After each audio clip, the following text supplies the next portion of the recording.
Welcome.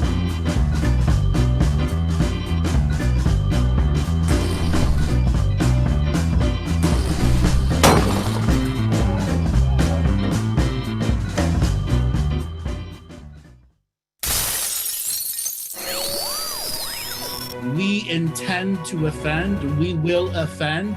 And if you have a delicate sensibility, click the X button in the corner, or if you're on a Mac, the red button in the left corner.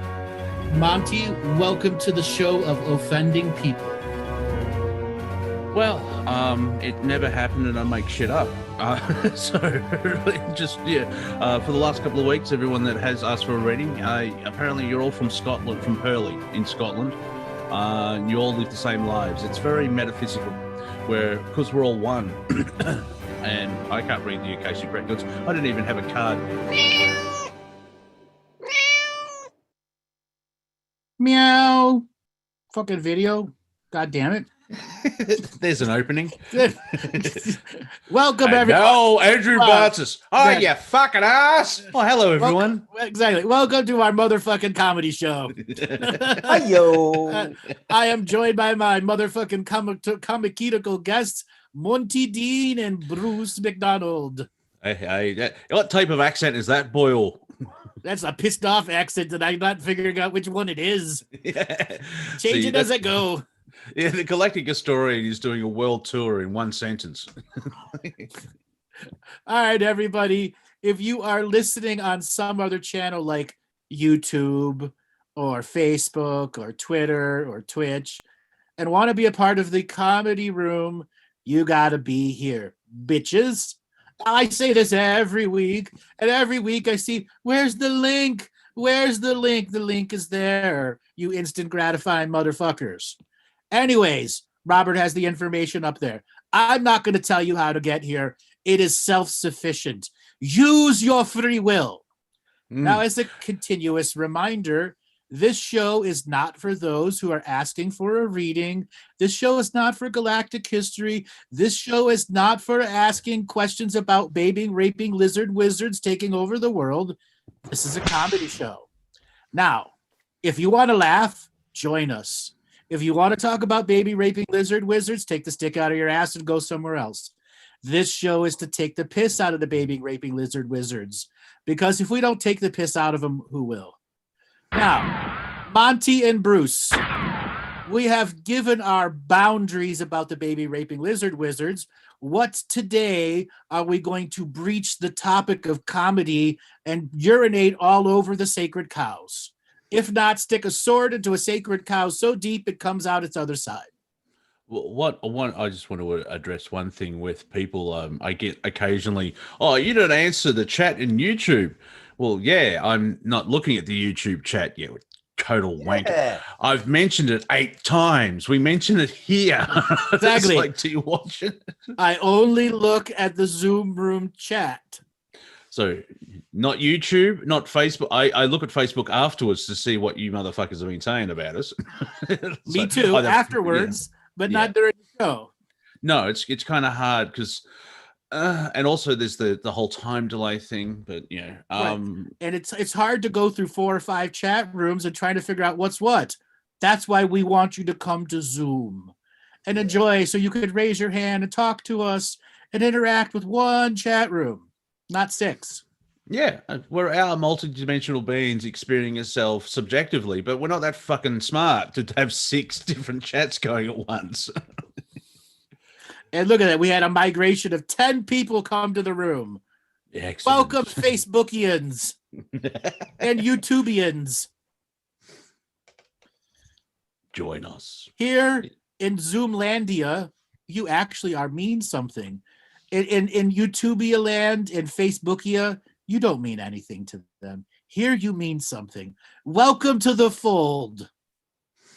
Yes. Now we can talk about, let's see, what free will, manifestation, discernment, or Joe Biden trying to talk to an empty room about spending $6 trillion like in 3 months. He's had his 100 days. Apparently, everything he wants to do, he needs $6 trillion. Well, remember back in 2008 when 977 billion was a lot of money for the first TARP. Okay, for the first TARP bailout. What, before or after the collapse? Well, before the collapse. It was before the collapse. They needed $967 billion.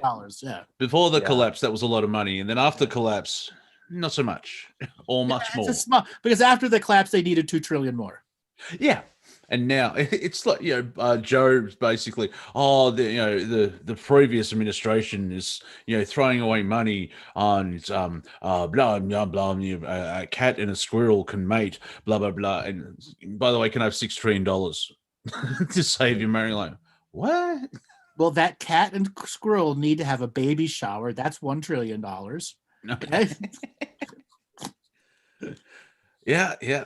And their uncle Seal needs an operation. A club. He needs a club. Yeah, he's opening a string of clubs around the United States. And it's called Clubbed Baby Seal Club. Yeah.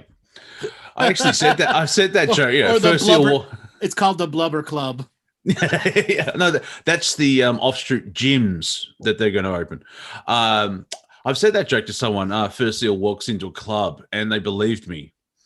It's a joke. I'm like, you can't do that. I'm like, right. I know. If you have any Club Baby Seal jokes, please type them into the chat room now. As I see spiritual light workers going, am I telling a Club Seal joke? Oh no, my delicate sensibilities. There's a cartoon from about 10-15 years ago called Mr. Hell. It's the Mr. Hell show. And I think it was Sir J the Seal. And the whole premise of it is this seal saw their parents getting killed or clubbed. And so he turns into an eco warrior, but he always sees red and shoots everybody. So it ends up with a gun battle and a bloodbath at the end. And he has a lucky toe for like a lucky rabbit foot, but it's an actual. That's funny. So what happens when a teenage seal goes clubbing? I don't know, some jokes you don't need to finish. Exactly. Have you seen that meme? It's an actual photo where hunting is really cool and all, but are you the type of man that feeds a mama seal while the younger seal rapes your leg? If you see, like, there's a little baby seal hugging, yeah, I saw that. Teenage seals going clubbing. I think that should be a rap band. Not Nigerians with attitude. Teenage seals clubbing. Yes. TSC on tour with Nigerians with attitude. Yeah. That's like code word. Yeah, it's code word. Yeah, because we could say N word because we're not allowed to say or use the other word. However, every time I say N word, guess what your brain's thinking of when I say N word? Nigerian. Yep, yeah, exactly. A beautiful place that I'll visit one day. With a club baby seal. A baby seal who clubs. Yes, a baby seal wants to go to the Nigerian clubs. Yeah. I might be going to Lagos next month. Apparently I've got a big family inheritance waiting for me down there. Oh wow, yeah, those Nigerian princes, they just are so close to the Scottish, aren't they? You guys have never, maybe this is just a Canadian thing. You've never gotten those emails? Oh God, I've got them so many times. It's ridiculous. Oh yeah. Not from there, but I've had a couple of emails from a US general saying stuff like, "Oh, we need to offload all this money." I'm like, unless someone's trolling me from the conspiracy world or someone's an idiot. I'm a captain in a thing and I need to get some rid of money. Like, right, sure you are. I'm not paranoid. I'm aware. So anything from the US, any personal email from a US service person, right? So there is a new generation of YouTubians that have gotten very aggressive at the Indian call centers that call and scam people. So there's an entire genre now of Americans on YouTube calling Indian call centers and fucking with their heads. Now, about a year ago, I discovered this whole genre, and there's this one guy who literally pretends to be like an old woman or a dumb hick, and is trying to they're trying to get the Indian call scammers are trying to get him to put $3,000 onto gift cards. And what he ends up doing is hacking their system while he's talking to them and takes their money from them, quite literally. Okay, and then has a thing where he gives them he shows does a share screen thing and then shows them how much money's in a bank account, but it's a fake screen, not the real bank account numbers or anything. And they instantly see $300,000 in the bank, and then you realize they're trying to hack into his system, and then they counter hack the hack, and then they shut down the entire Indian call center, like 200 computers, and erase the hard drives on them. Brilliant. Yeah. Oh yeah. And then there's some that goes even this guy named Jim Browning. If you could look up his YouTube channel, if you truly want to get in depth to a person who is taking vengeance against the entire Indian call scam community, he hacks into their systems so secretively. He records who they are, accesses their Facebook, and then puts up an "I'm an Indian call scammer. I work for a call scam company," and shuts these down all over. Nice. That's amazing.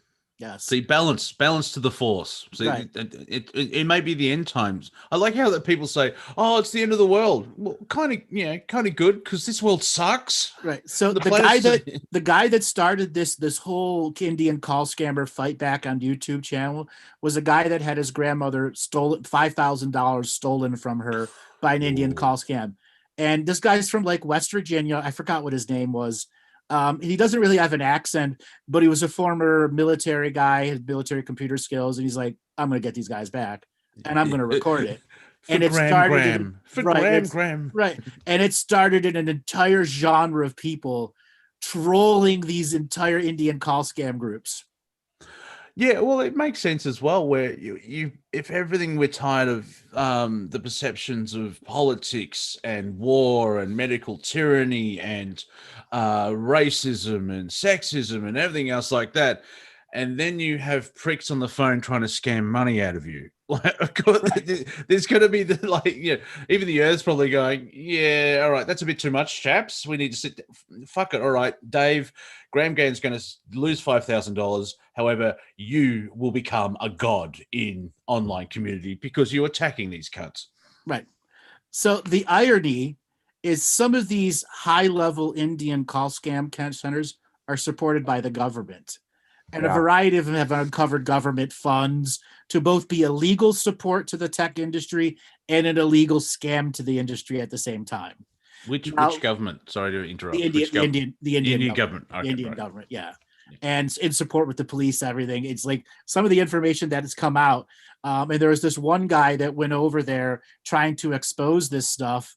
And this one Indian guy, call center guy who owns like a 5 call centers, each call center with like 1,500 people in them. He thought the guy was coming to kill him. Okay. This guy, when in fact he was just coming to expose him.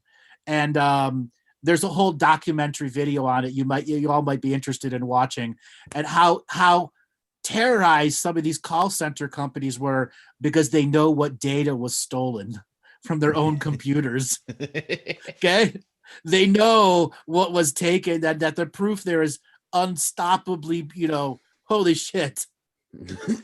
Now, I'm just wondering, I understand the concept of as above, so as below, but it's not a direct correlation. Or is there an Indian phone scam in the 4th and 5th dimensional reality that we call the galaxy? Considering karma, there's a word came from India. So what kind of karma does an Indian phone scammer have? Now, does that answer your question? As above, so below? What is the karma of the guy below doing the call scammer? There's got to be something influencing him from above to do it. Okay, all right. Hello, I am from Earth. I'm looking for Arcturus. We are wondering about your connection. Exactly. Is it used karma? Thank you, Sean. Sean, that's a great line. Is it used karma they're selling? See, this karma, you can fit 3,000 lives in. Exactly. Buy one life, get one free. On multiple planets. Now, Bruce, you've studied karma in depth. You've had plenty of educational background in spirituality. What is the relation of karma to a person that's an Indian call scammer? Well, I don't know. That's an interesting question. Look, everything is sort of consensual, right? Mhm. It is and it isn't, but the terms they're offering are false, right? They are lying. So, 100%. but Yeah. I mean,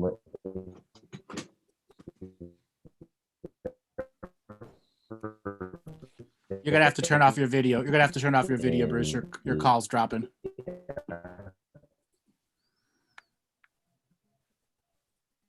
Yeah, you're turning red. You have to turn your video off. Yeah, you have red bars, and that sentence is like really, the mescaline kicked in. Ever been in the I don't know how long the karma queue is there, but it's bigger than the bank queue, right? Yeah, we can't hear anything. Okay. Sorry about We that, can't. guys. We Yeah, I can't. don't know what's going on. Just turn off your video. Just turn off your video. Yeah, cut the data streaming because it's like when you're in a car crash, everything slows down, or you speed up because heighten anyway.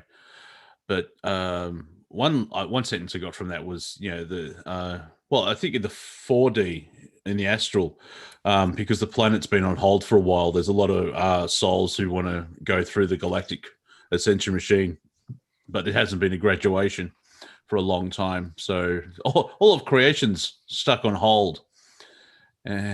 I do like that apparently there are evil entities on this planet of like, that's enough. I'd like to move on now. Thanks. That's the point we're at. We're at the point where even the evil guys are like, you know what? I've done this enough. I don't want to do no more. I want to go try something different. I mean, I like vanilla ice cream, but it's been 4 million years. Right. I know there are other flavors. It's like grandma, I make your homemade ice cream, and then there's 31 flavors. Baskin Robbins. You hear the myth of this Baskin Robbins, or is there 32 flavors? The 33 million. The 33 million years of flavors. Yeah, yes, of course. And then you have Ben and Jerry's, which is ice cream that lectures you. That's always good. That's a good selling point. Lecturing ice cream is always important. Yeah. I thought it was about fun and sugar and dairy products. No, it's basically like we have a racist problem in America. It's like the same people have basically just called that senator who did the response to Biden because he's an African American, because he's following the white man. He's an Uncle Tom or Uncle whatever. They basically porch monkeys, whatever you want to call it, all that stupidity, and they proved it by calling this guy names. It's like Thank you, Sean. Right, so, Uncle Fucker. Go ahead, Bruce. Can I be heard? Yes, we can hear you now. Oh, fantastic. All right, so I'll try to answer the first question I was answered. So, I mean, generally, karma is a reciprocal thing, right? It's not reciprocal at the level of detail, but at the energetics, it's reciprocal. So, if you're going out and you're deliberately lying to people and you're deliberately misleading them and creating a loss or a consequence in their life as a result of that, that's how it would manifest in your life. It might happen to you the next time you went to a mechanic. But you see, it's so normal now in the modern economy. When you think of it, very few people, maybe 15, 20% of the workforce is doing purely honest work now by spiritual contract. Everything, there's so much deception written. It's just been a downhill slide since Edward Bernays and marketing and publicity and all of these sorts of things, right? It's rampant over here too in Costa Rica. It's not that they're ripping you off. It's just that you got to be very careful about getting into trust relationships over here. You got to be very careful about the mechanic you choose, stuff like that, right? Mhm. Everybody does it. That's probably the spirit, but still the karma persists. And this, I think, what happens ultimately as a result of things like the Indian call center scam and everything is it just increases the overall level of conspiracy globally, making the system more and more cumbersome and unpredictable, right? Well, Land, the irony, there has been a massive pushback from the Indians who are public people about call scam workers, where now when they find out, they are publicly shamed because they're good. ruining the imagery of the country. Yeah. That makes sense. Yeah. Because like here in Australia, we're multicultural, but apparently every call, the phone call you get, and there's a heavy, thick accent. Hello, my name is John, and I would like to talk to you about solar panels. It's like, are you where do you live? Canberra. Yeah, very, very warm there right now. Yeah, they're outsourcing and everything else like that. And speaking of Edward Bernays, I always think of food when you say that. Edward Bernays, the sauce, lovely. Now, I want to, Bruce, 1 second. I want to touch one more thing on the public outlash and backlash on these call centers. Now, these are not mom and pop call centers. These are major call centers that employ 2,000, 3,000 people who are a publicly traded company and have people that are permanent scammers within them. Yeah. So it's completely integrated into full publicly traded companies. And then there are these mom and pop companies, which is basically an apartment with like 5 or 6 rooms and 15 people shoved into it, making 1,000 calls a day each. Yeah. Okay? Yeah. Which is this whole secondary industry. Yeah. Yeah, it's the numbers. Like I had a couple of call center jobs, and it's the kind of thing, like I'm recording an audio book. Not my book. I can't read or write. Well, I can read. I can't write. But the thing is with that book, once I've achieved something, you're always constantly moving. But when you're in a call center, it's the same thing over and over. The calls are different. It's like, yeah, but it's 8 out of 10 people say no or just hang up, and it's all about the numbers. Where the more calls you make, the more chance of having a response or getting it. And so you need to make 1,000 phone calls, and I'm lazy, and so fuck that. Unfortunately, the response rate is much higher than that because they're targeting the elderly who are pre-programmed to actually tell you anything on the phone, because many of them grew up when there were no phones in the house or it was party lines, and if somebody called you, that was important. Yeah. Well, yeah, depending on what call center in, and then if you're scamming, obviously that's a different thing. Mind you, that generation's slowly dying out. So, no, yeah, it left children who are just as dumb, unfortunately. Okay. Oh yeah. That's the fun part of I love you wear a mask, you're a knob. It's like fucking free will. I mean, yeah, I don't agree with your choice, but and people say, but you wore a mask. Yeah, because it was mandated, and the mask protected me from a government fine. But yeah, it's a pet peeve of mine at the moment where free will. It's like my dad wants to have the vaccine. It's like, cool, but I'm going over there on Tuesday and I'm going to express all my concerns politely. But if he goes ahead, he goes ahead. Free will. Like right now, I'm going to hand the talking stick to Bruce. Stay with us, folks. In our next segment, we'll be finding the comedy in bacterial pneumia and small-scale nuclear war in Ukraine. Oh, cancer. What's going on there? Cancer has become cancerous on modern population. 2 oncologists walk into a bar. And they diagnose everyone with cancer. Yeah, and they cry into their tequila.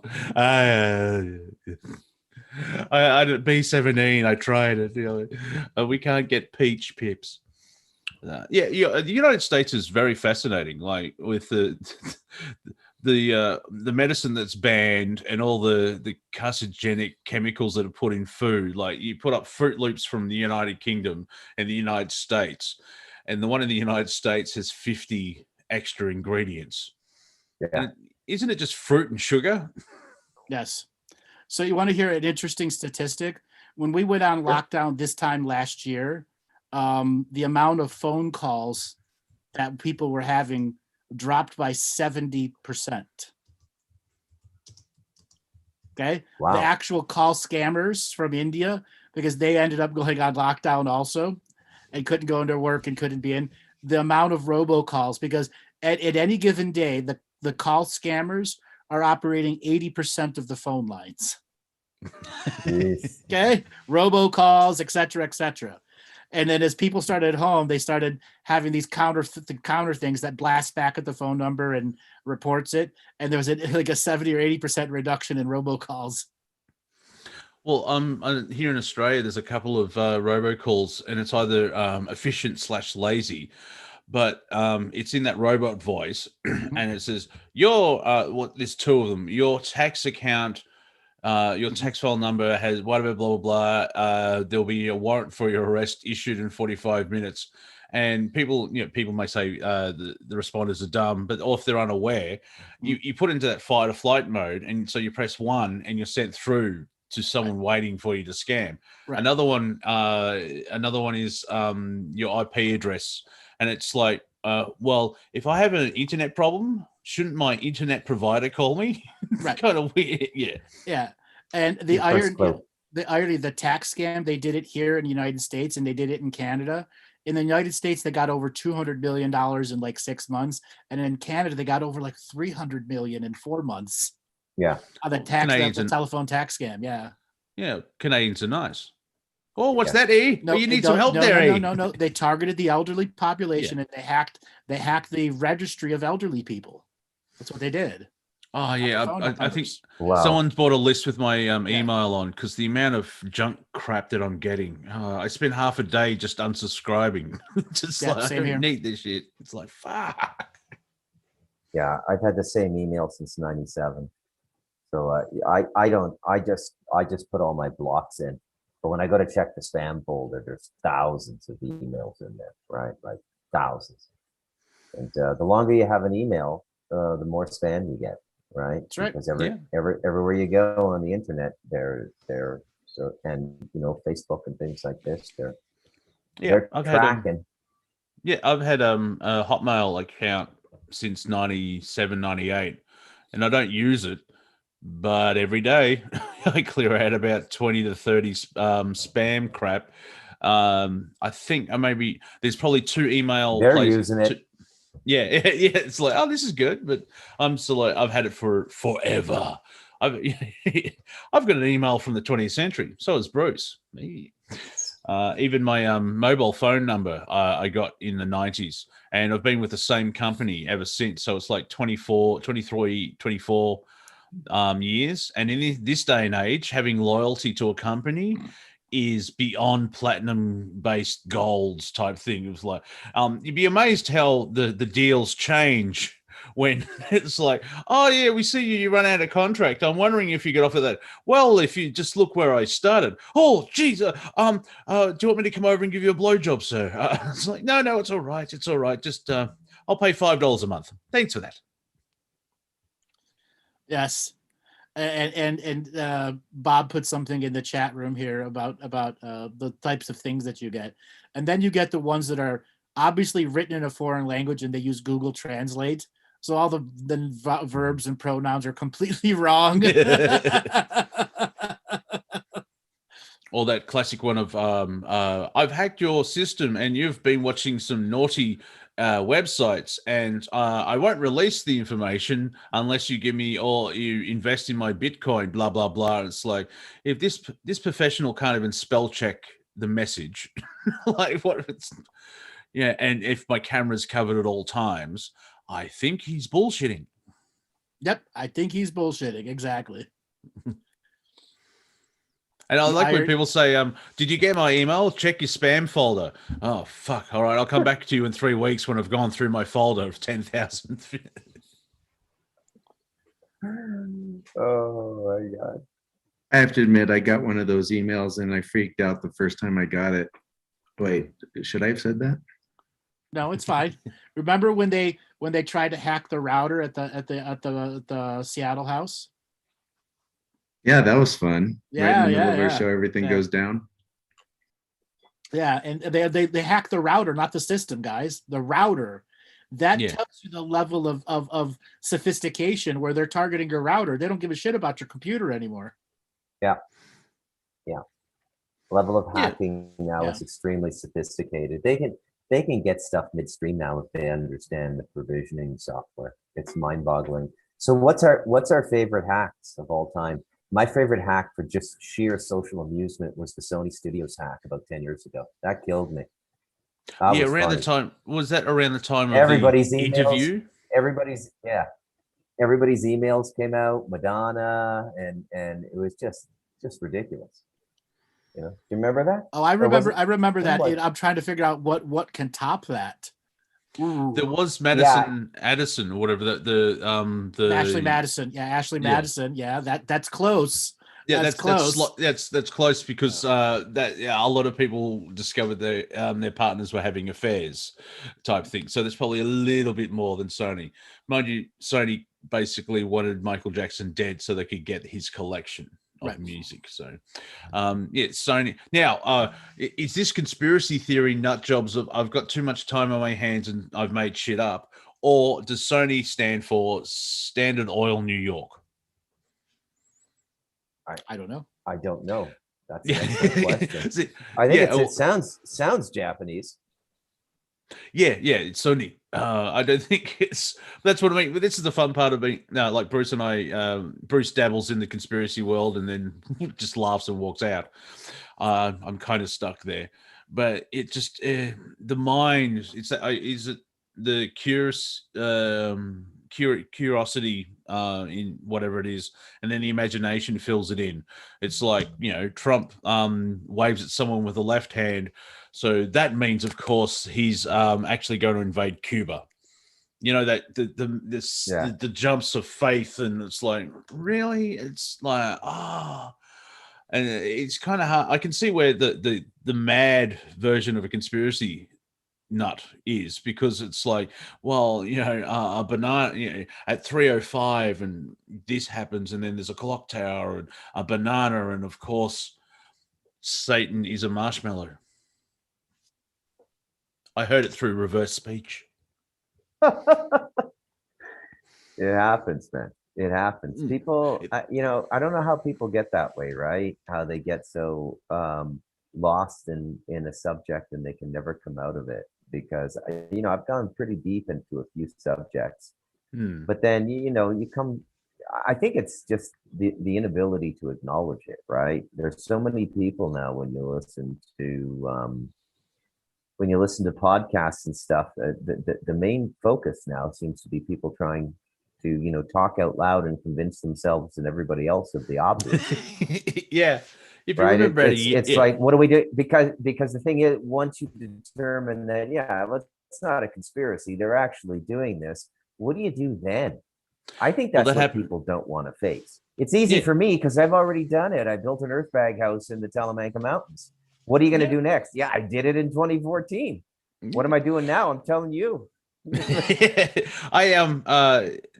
Around about 12 months ago, if you remember, the conspiracy world was shaken and stirred because a third of it went into panic mode of like, oh no, everything I've been talking about has come real.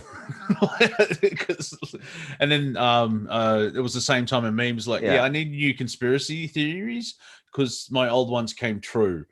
And sort of now they get stuck in the business marketing model. Now, there's nothing wrong with business per se if it's done right and you're following your dream. But if you're there for clickbait and outrage, and you have to have information all the time, you have to keep having that plate in the air and spinning plates and blah blah blah. And it's a good thing about doing a comedy show. We could talk about socks for 45 minutes and then maybe bring up yogurt. And then yogurt in the socks, but we're not like. And here's the latest. And also, see, people say that about Alex Jones, but he's either vindicated when it comes true, or he keeps finding new stuff, and you know what I mean. But there's other people like, just like the insanity of all where they get stuck and they believe anything. You describe the flat earthers because you can't, you know it's true. Well, how? You just click on Google. Well, a couple of questions. A, why do you trust Google? And B, if it's so easy to prove, you should be able to go here. And we know we live in a hologram anyway, and that's how I piss them off. We live in a flat plate, yeah, but we live in a hologram. What? Yeah. I'm looking up the top hacks of all time, and the stuff in the 80s is epic. Some of the stuff that happened in the 80s. But the United Nations website was hacked and created a page for Taiwan, which it's not had a seat in the UN since 1971. That's a pretty big one. That just happened in 2020. And then the counter hacker. So this was in 2007 when somebody launched a zombie kill program. All the computers that had been turned into zombies, it was killing the zombie. It was a counter hack where like 25 million computers worldwide, which were been zombied by one organization, suddenly had lost all their zombies. Wow. Oh, what's that website? Is it Viking.com or IP, where they actually show in real time the cyber war that's happening? And it's so memorizing, you can get lost in it. It does look like, if you remember War Games with Matthew Broderick from 1984, you just have those war games playing out, and you can see it's fascinating when a network of computers swarms one place, and it's just like bang. The colors, children, the colors. You can watch it for 45 minutes, and it's like high grade Battleship, if that makes sense. Yeah. Okay. Yeah. And then the most unique one is in the year 2000. In May of 2000, the I Love You worm, also known as the VBS love letter and love bug worm, was written in a VBS script, and it infected hundreds of millions of computers worldwide within a few hours of its release. It is considered to be the most damaging worm ever, and it was developed by a single college computer student in the Philippines as his thesis. Okay. Very nice. I remember that actually. Yeah. So you're saying that Swordfish, the movie, is a documentary? Yes, it's a documentary. Yeah. I like that film. The best way about the best. I like how they made the film where the high point of the film, they show that scene at the start, so they drag you in, and then it unfolds. So yeah. Right. And John Travolta's not bad in that. Yeah, that was one of those movies that it was his third coming, the third revival of his career. Yeah. And it's fascinating too. Yeah, I wondered why does he need 15 screens? And as I've bought my second screen, I understand now. Yes, but that came at a time 2 screens. Oh my God. Yeah, and like the way that the whole it's not really disclosure, but there's a lot of information of what's happening, and then you've got the whole premise where you discover misdirection, and even the basic illusionist. Because on this show, if I say magician, people think of 3 different things, but illusionist, yes, or delusionist, yeah. Look at my hand. Look at my hand. Look at my hand. And I'm taking you all. Yeah. That hand is doing a conspiracy. It's part of the baby raping lizard groups. That's why I'm a delusionist. Yeah. Now the thing is that delusionist. Because there is a small group of baby whatever lizards. There's 7 of them. They don't control the whole. You know what I mean? It's so on the network that Bruce and I frequent occasionally. We're getting to the point now of like, really, it's the Jews. Please grow up. Just grow up. It's like it's the Jews' fault. I stubbed my toes. It's the Jews, and it's like, according to the American media, it's the Russians. But if you go back far enough, apparently the Bolsheviks are Jewish. And it's just like, like other people, like there's me and then my creator. You're skipping 98% of creation. It's not that easy. Yeah, there's a I lot wanna of thank- stuff going on down here. A lot of agendas. Yeah. A lot of agendas. I want to thank. Go ahead. If you want Yes. my personal opinion, I think it's everything that's wrong in the world now. We could probably blame on Albania. Let's just randomly select Albania. Albania's been at the butt of a lot of jokes for the long time. I think we need to go to an even smaller country, something like Tonga. No, we'll see. Now that's a Lapland conspiracy. That's your problem there. The Laplanders. Papua New Guinea. The Papua New Guinea actually controls Lapland, who have created the conspiracy to believe that Albania is the problem by reinforcing it by saying it was Tonga. See how all this works? Yes, I do actually. Now, can we please not go on? I don't think I'm going to add another country to that conspiracy because my head will break. I have to remember everything. Yeah, well, I mean, really, the problem now with the alternative media is that we've hit a stage in our program which was justifiable. I mean, we started up because nobody could make sense of 2001. A lot of stuff started to go off the rails. We started to get a naturally occurring disclosure in our timeline, and so we sort of picked up on it. But it's flipped now from a reactive. It should be much more active now. It should be constructive and suggesting ideas on, if not changing the world, going and doing what you want to do in the world. But they can't make that turn. It's a 90-degree turn for these people at 60 miles an hour, and they can't do it. They just want to stay with the conspiracies. It's, what's going on. It doesn't seem to me like too much is going to stop what's coming down the pipe.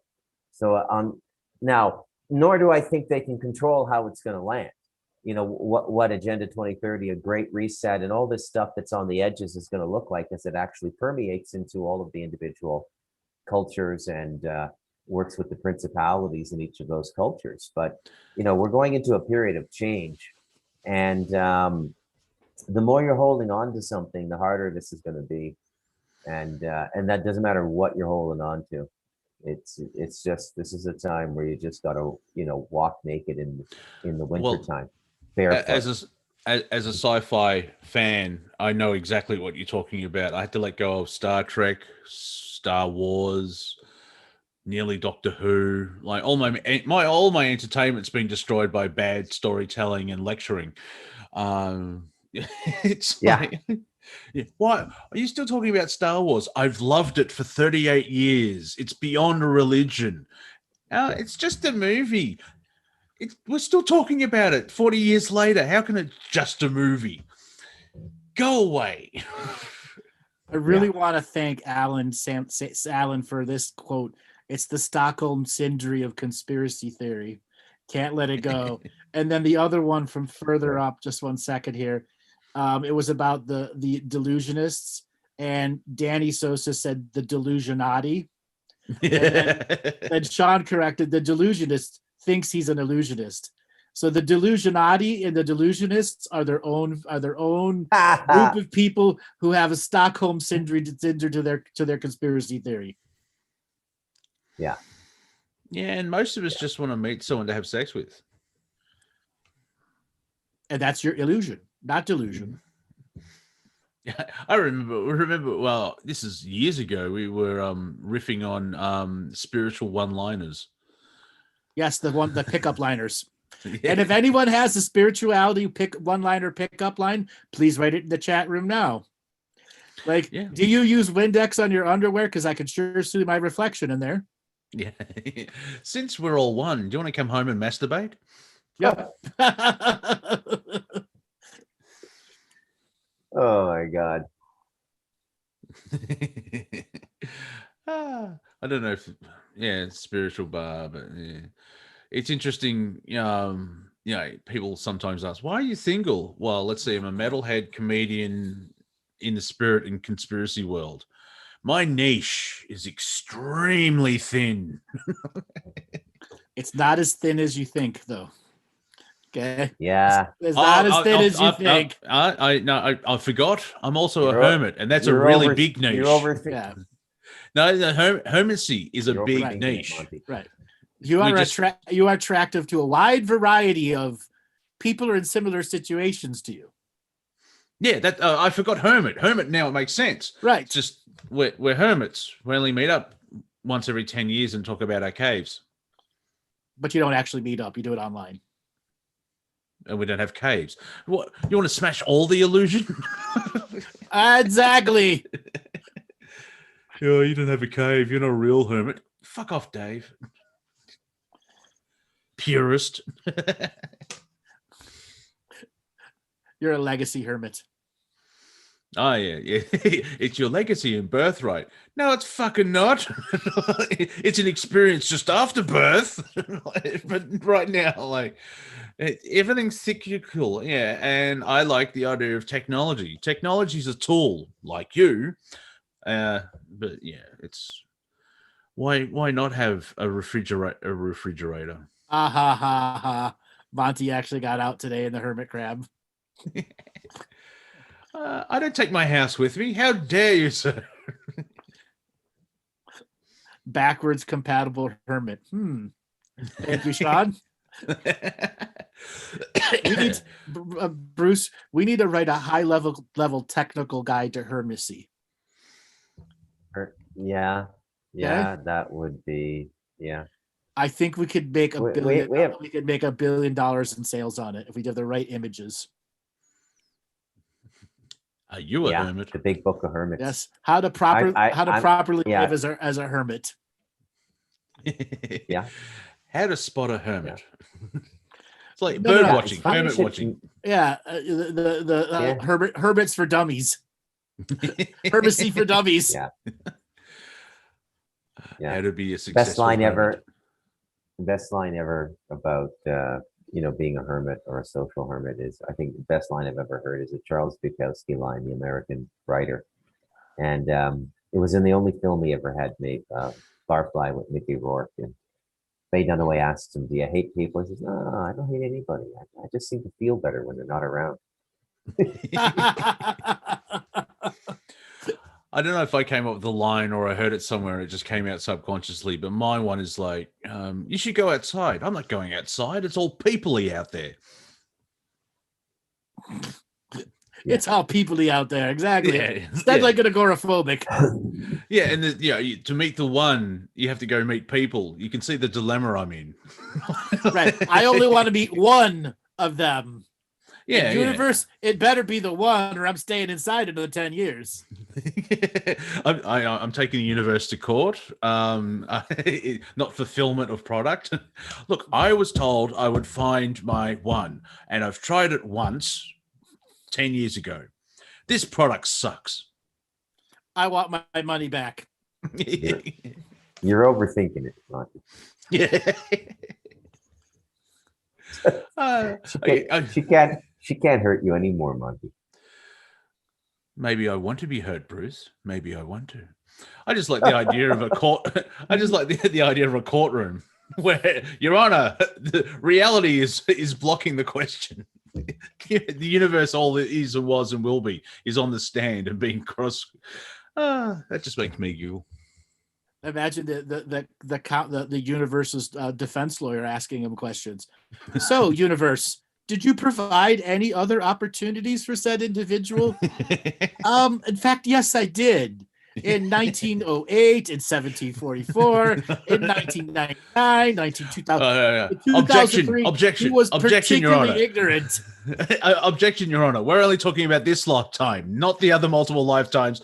Now, my client was unaware that those lifetimes were existing at the same time. And then the universe goes, well, we have a contract in awareness and unawareness. It doesn't matter. Via tacit consent, you agreed to these rules. Is this not your tacit consent signature? And who would be the judge? Would that be the creator? Yeah, so, it's a creator's friend. Yeah, yeah. This is Simon. I created him yesterday. Or an Hello. another creator from another universe who has all the same deals, and he uses our creator to go to his court. Yeah, and discovers chocolate. So he just eats chocolate all the time. Yes, This just is chocolate all the time. Any further questions? No. The irony. Oh, yeah. So, Mr. Universe, as the lawyer is the prosecution lawyer. So, So, Mr. Universe, universe, if that's your real name. apparently you are all one. If we are all one, why have not my client had his one yet? And the universe sighs and goes, it's not about instant gratification. It's about putting the effort into the existence. And when one doesn't put the effort, the universe doesn't just walk up to your door, knock, and go, here you go. Well, in the process, according to your contract, it says it does. Well, I like to point to you, Mr. Lawyer, sir. This is a multiple reality, a multiple dimensional reality. This one sucks. What actually the client wants to happen happened over there. Now, you have the chance through consciousness to change your perception from this reality to that reality. I'm out. And therefore, your one is already waiting, but you're too ignorant to see it. Exactly. From your choices, that every time you make a choice, and just in the background, this chocolate is still fantastic. Oh, nougat. Yes. Imagine having to be the court recorder for this shit. Exactly. I'm entering all this shit in the Akashic record again. What the fuck's wrong with you humans? Oh, time is linear. No, it's not. It's fucking cyclical. Going round and round and round and Right. round. It's psychological, like Psycho. I do like Mark Twain's quote. History doesn't repeat; it rhymes. Exactly. My God, Mark Twain was brilliant with some of the stuff that he come up with. Brilliant. Yeah. And he went on tour. He actually made it to Australia. He was touring as well. So I mean, I wasn't alive, so I'm not that worried that I missed him. But without too much information, Andrew, was he just a shining light, or was he just happy to exist, or what is the story of Mark Twain from the Galactic historian's point of view? He came at a time where the type of mind and social interactive community that he had was upsetting the end of the Elizabethan era, with reason, logic, comedy, and a potential for brand new reason and logic that didn't allow Elizabethan concepts to own the reality anymore. Oh, nice. And Oscar Wilde, I think it was around the same time as well. It's very, very similar thing. It was creating a whole new perception of the new elite, that the elite could no longer hold on to their perceptions of intelligence anymore. Something had outdone them. Oh, yeah, okay. Because just the connection, like, comedy. It doesn't have to be hilarious all the time, but comedy is basically making connections people don't see, right? And then there's sometimes a response of laughter. But Oscar Wilde is still Oscar Wilde only wrote 2 or 3 plays, and his famous one, the Something of Being Earnest. I can't remember how to say the late anyway, but that's still being performed today, and he's just known because of allegedly the last thing he said before he died was those if those curtains don't go, I will, or something like that, and then he died. And it's what was the other thing? What's the best thing about dropping friendship is I can't remember it because they make perfect sense, and the wordplay is fantastic. It's just very hard to remember them because you keep stuffing up the order. Where it's about like frequency and friends, or something like if you're not matching with frequency, you can when they're not there as well. I'm butchering it. I'll stop talking because I'm trying to remember using my mouth. Why don't you Google it? Google? Well, I can't remember correctly. It's like, how do you spell this? Look it up in the dictionary. I know what it fucking means. I have no idea how to spell it. If you could Phonetic doesn't start with an F. Yes, but if you could get 1/3 spell it correct, Google's pretty close. All right. Yeah. I'll see what. Yeah, talks amongst yourselves. A lie can travel around the world before the truth has had a chance to tie its shoes. That's so true. Well, what's the truth putting shoes on? So it could have traction? Yeah, fair enough. Okay. Why does the truth need traction? Because lies are slippery. Yeah. Yeah. Lies are always on the move, man. You got to be on the move when you're lying. So why does lying work? People are afraid of confrontation. Okay. For all the ideologies of psychology and psychics and everything, because I get asked this question all the time. Could people lie to you? Sure. People lie to me all the time. It's a matter, do I call them out or not? Okay. And then there are other people believe their lies. And no matter how psychic you are, their energy says they believe their lie. Okay. Why has lies been persistent in our reality?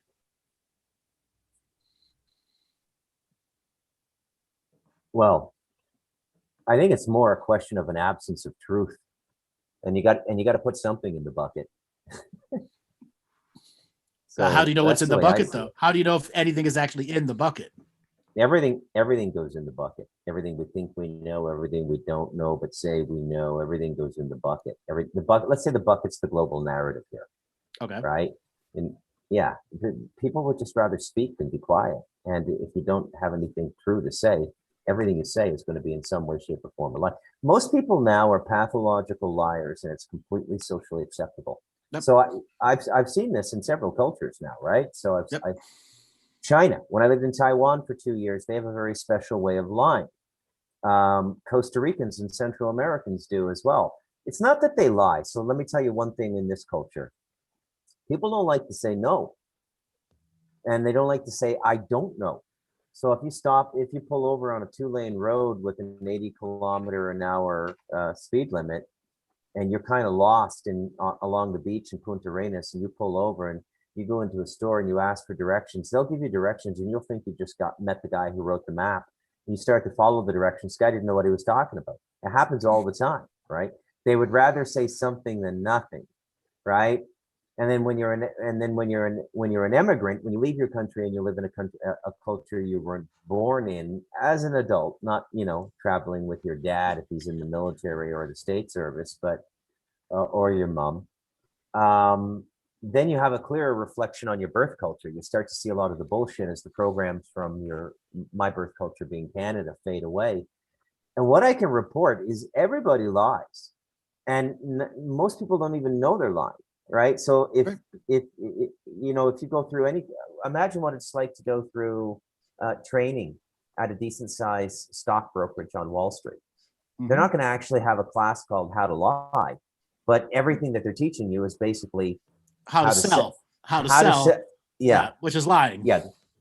Well, the language of look, there's nothing wrong with selling things. We live in a universe of exchange. And a galaxy of exchange, and a solar system of exchange. A family is an exchange.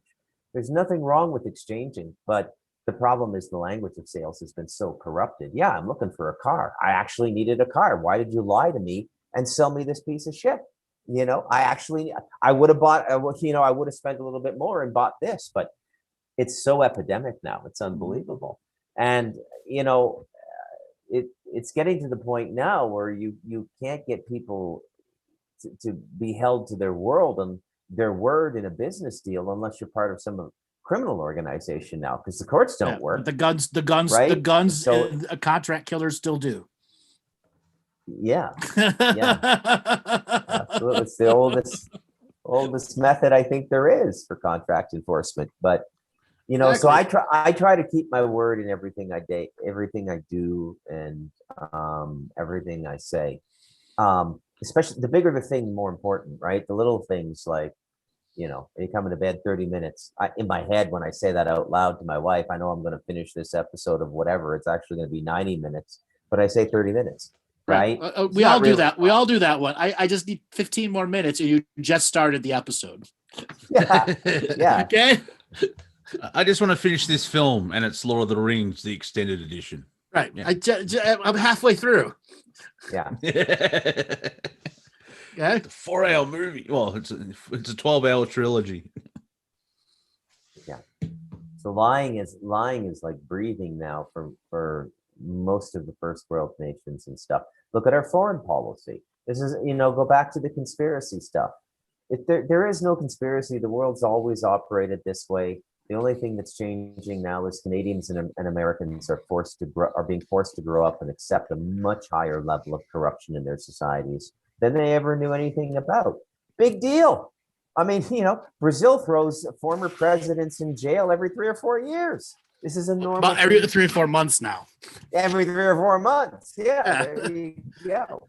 And then they just let one out. They let one out, and then they put him back in jail too. I forgot about that one.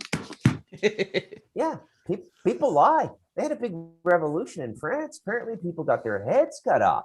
But people lie, right? Yeah, and then they enjoyed that. We're very young nations. Yeah. The irony of what you said is that Canadians and Americans are being forced to accept corruption that has already been there, but at a much more public in your face level. You kind of went out I went out for about 15 seconds. Can you just repeat that?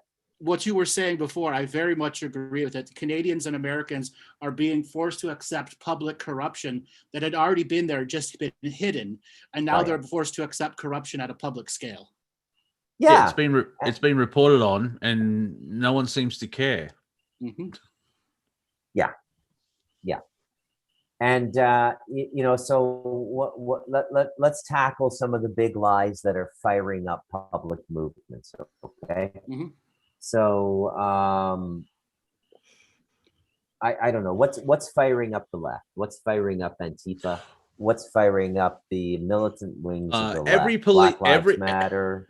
Every policeman in the United States is hunting and killing black men. Yeah, that's the narrative put forward. Yes. Now, let's take Antifa because it's easier to deal with, and it's a mixed bag of nutters. When you look at it, there's actually some things you can kind of agree with. Like there's a lot of things seriously wrong with the capital system as we practice it now. We've made no significant corrections or no significant advancements in penalty or consequence or application of existing regulation and statute through the Securities Exchange Commission since the 2008 subprime mortgage fiasco. So it's just, it's just going on. And then, if you're sitting in America watching your news and you're going, oh my God, I can't believe how corrupt this China is. Look what they're doing to us. I mean, why can't we stop this? Well, I mean, what do you think happened in 2008? I mean, the American financial system robbed the whole world.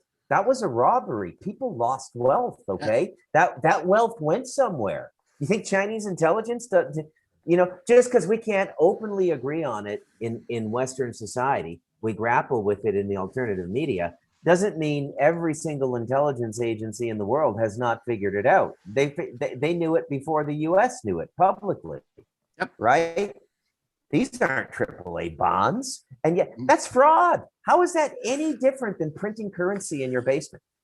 HR it isn't. It's HR 3474 passed under Clinton allowed that stuff to happen. It allowed subprime mortgage to be done exactly the way it was, and gave them all the rules to change the banking laws. Is that Glass-Steagall? Like I know, is that Glass-Steagall? It was Glass-Steagall came afterwards. Okay. HR 3474, 1994. Look it up. House Resolution 3474. Now, the reason that was even able to happen in the United States, number one, passing off the bonds as AAA, and they weren't. They were garbage bonds. That's literally like selling counterfeit gold or silver or jewels or something like that. It's a very, very, very serious thing. But the other thing that made it so critical when the collapse started in the United States is there's no separation between client and investment banking. In Canada and Australia, Monty, if you're not aware of this, investment banks are separate banks from like client banks, like whatever normal people go to get their mortgages. And you're not allowed to mix the two because investment banks are considered high risk. Not in the US, boy. Not in the US. It was all, and nothing's changed since 2008. It's almost like it's ready to happen again. And it is going to happen again. It's already happening. Yeah. The end of first quarter, bankruptcies will be through the roof, as well as the foreclosure market from all the people who have rental houses who've had a year of unpaid rent. Bruce McDonald, ladies and gentlemen, the most serious man in comedy. Yeah. And well, insulin's gone up. And what is the thing with lumber? So I've seen a couple of memes where this is how rich I am. I paid for these bad boys with cash, and there's 3 posts lying in the back of a ute or whatever you call them over there, a pickup truck. And then another one had picked up shavings of pine and put them in a little dime bag. And it's like, I'm going to sell this on the street. So why is lumber going through the roof over there? It's the way the lumber industry is making their money back after 20 years of getting beat up. And they've been legislated to allow them to do this, to gouge the price that high. Yeah. And how do I know that? A lot of wood coming out of Canada. Yep. A lot of soft wood that goes. By the way, folks, I think I might have said this on another comedy show here, but if I'm repeating myself, so be it. I think rock everywhere else I've been in the world, it's cement and block, right? Yep. Always cement and block. So we use a lot more wood than most people. There's a lot of things North America does that are very unorthodox. When we went there and we started doing this like 100 years ago, I mean, any house that was built, if you had a family with 4 brothers who could work, you could build yourself. Everyone in the family would have a beautiful 2,000 square foot home with etchings in the wood, and the wood would all be oak because it was all on their property. You just go and you saw it down, and then it slowly come to this point. Costa Rica went through the same thing. We were down to 25% of forest land in the country, whereas before it had been up around 80. And this was in the early 80s, and they banned all exotic wood cutting, and now we're back up to 80% forests, right?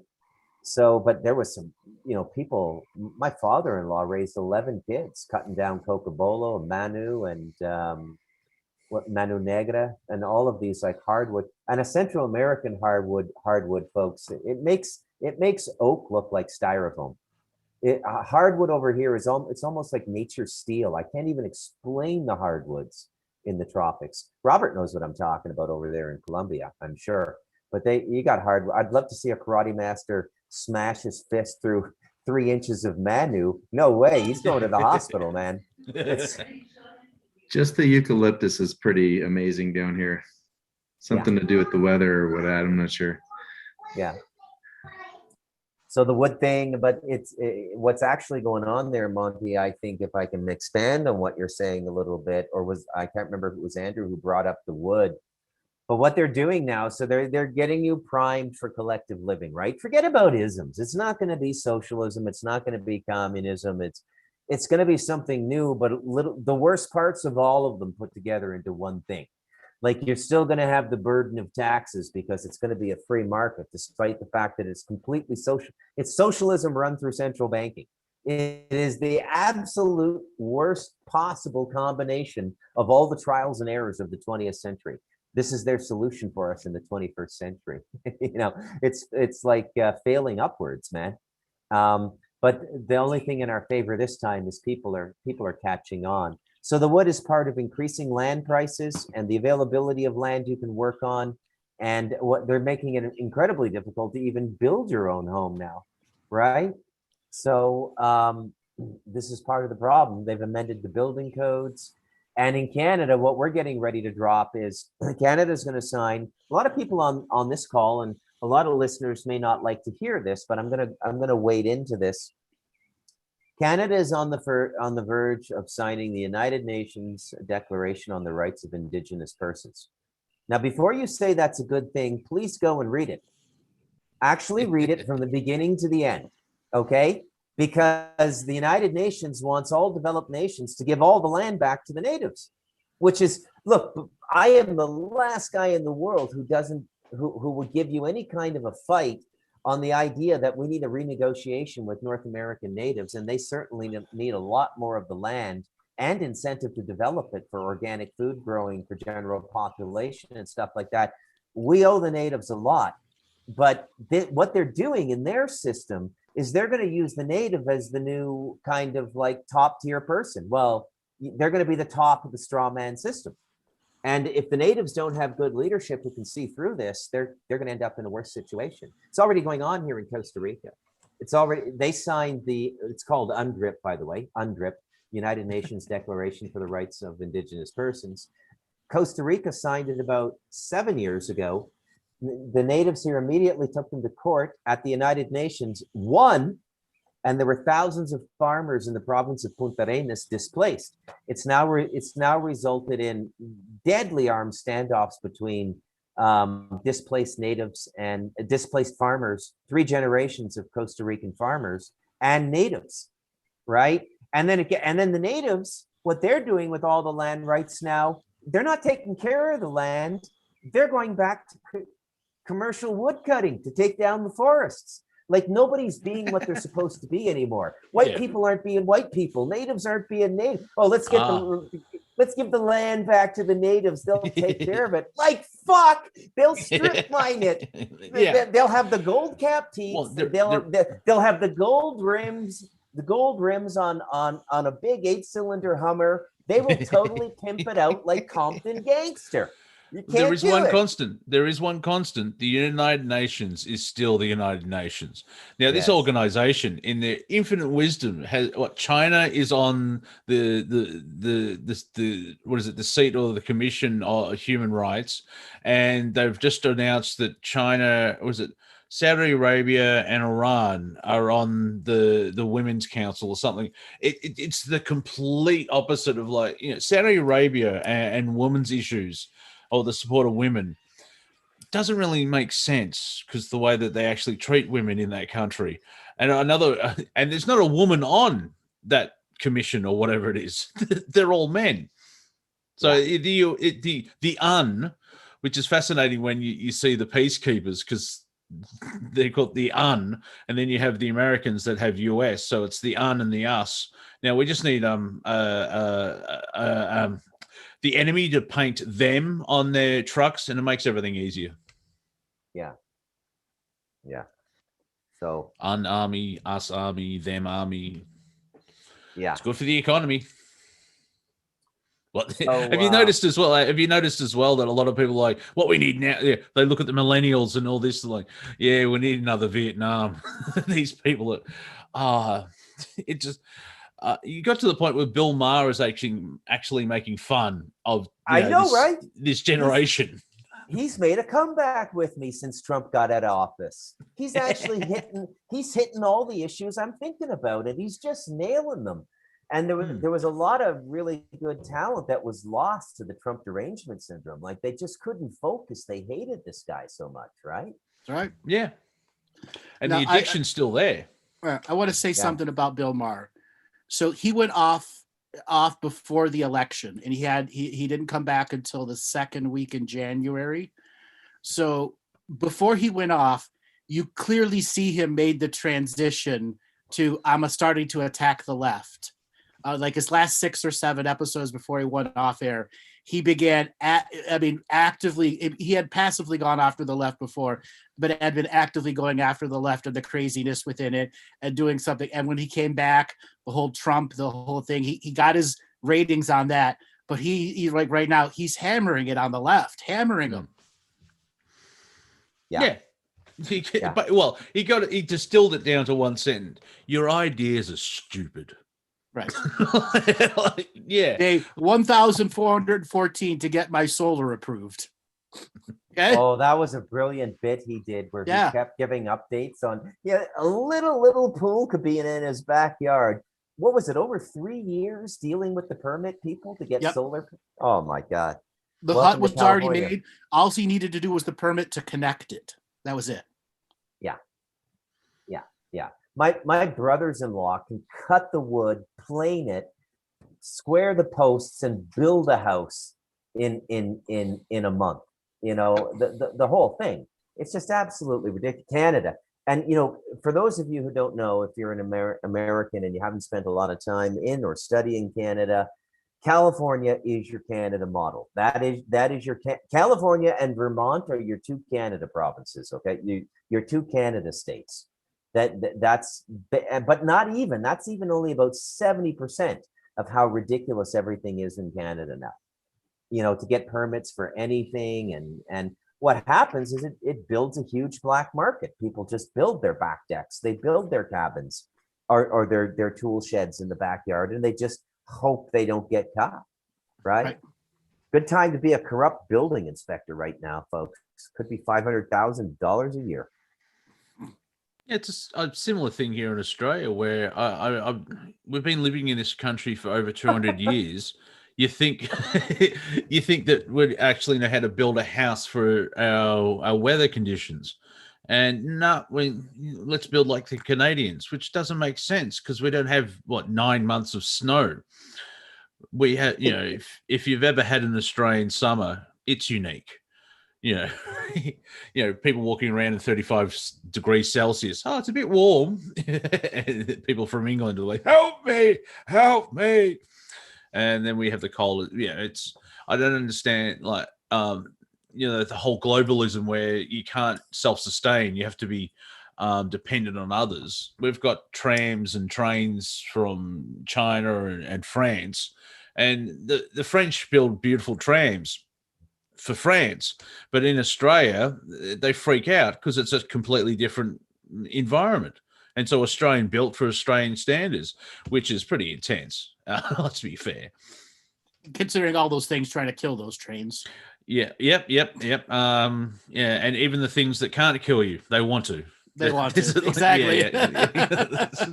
Oh, isn't he cute? He wants to kill you. He can't, but he wants to. So it's Australia, where someone shared a photograph where you have a dingo eating a shark while two snakes have sex in the foreground.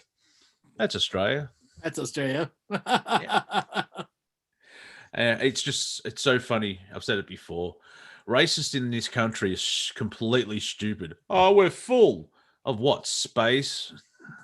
Exactly. Space. Exactly. Yeah. It's like, the city's busy, and I'm like, yeah. The city. You ever been to San Francisco? 8 hours of traffic. Oh boy, yeah. It ain't full. Los Angeles has 21 or 22, I don't know, but you just have that. It's just so you can land planes on one side of it. There's like 7 or 8 lanes, and they're all traveling at 4 miles per hour or something. Yeah. Some of them are 12 lanes now. Yeah. Yes. Have you heard of public transport? Not in California. No.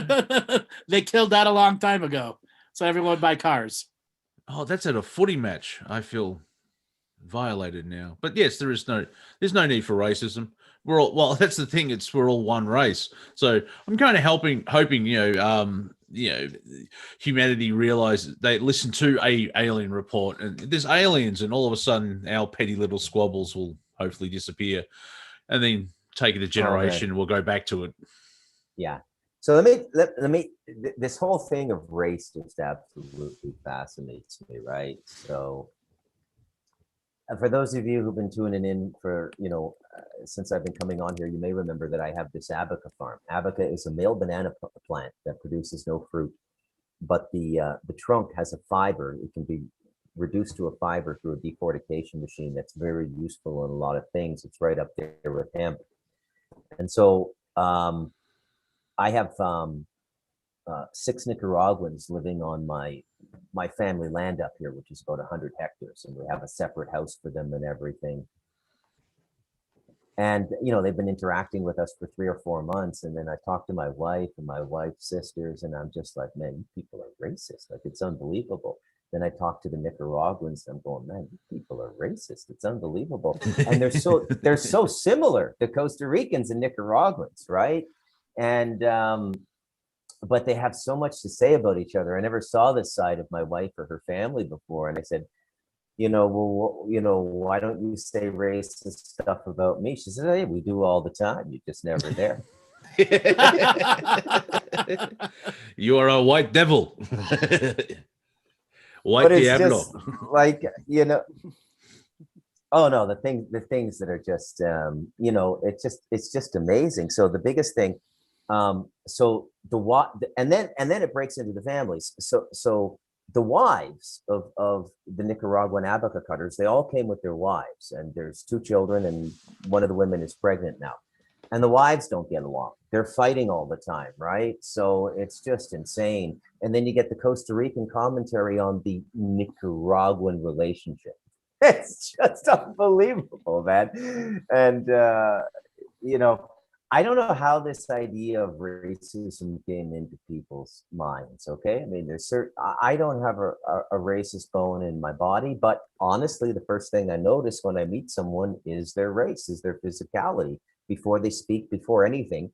And, race is a part of being human, but it's certainly not a frontier, a boundary, or a limitation of any kind. Well, And is it for my technically money, a race? the left, hold on, let me make my money point here, Monty, because I'm going to bring us right back to politics and Bill Maher.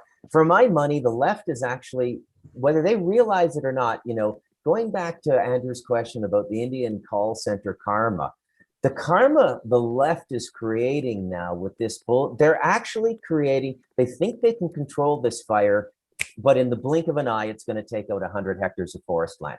Okay? They shouldn't even be playing these games, right? Because it's just ridiculous to be using that kind of energy as political capital, at that base level, which is almost civil war now. They're not going to give it to you, take it. The comments, we haven't done a comedy show since the Chauvin verdict, have we? Yes, No, I don't think.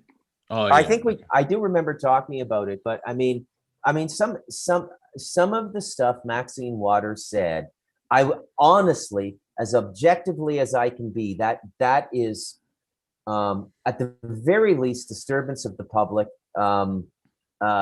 inciting a riot or Inciting something. violence. It's in that. What do we call that in magic, Andrew? That's a public incantation into a public mind of millions of people. Right. You can't control that.